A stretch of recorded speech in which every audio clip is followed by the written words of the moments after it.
pag-uusapan natin sa video na ito ay kung paano mag-block ng ating Facebook friend sa Messenger. So pag bago ka pa lang sa channel na ito, huwag mong kalimutan i-subscribe and i-click ang notification bell para updated ka sa, palagi sa mga na-upload ko na video.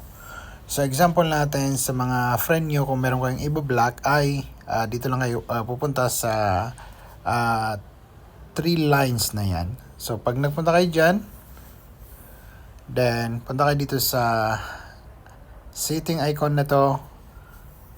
Then hanapin niyo dito yung privacy and safety. Yan. So makikita niyo dito yung block account. So yan. So pag na-touch niyo yan, i-touch niyo yung add. Then dito yung mga friend nyo or mga kaibigan nyo na meron sa inyong messenger. Then example natin yung Osman Goni. So i-touch natin yan. Iano natin yung block call. Block message and call. So yan. Then iano natin yung done. So yan, nandyan na sa left.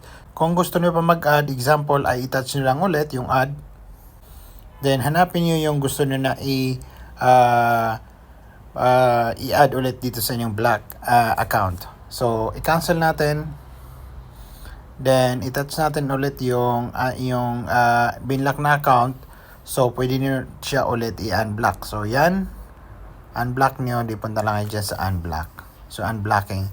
So ngayon, pag nag-back kayo, ay wala na siya sa block contact kung gusto niyo i-unblock ulit. So hanggang dito lang, and huwag niyo kalimutan i-like and subscribe ang aking YouTube channel.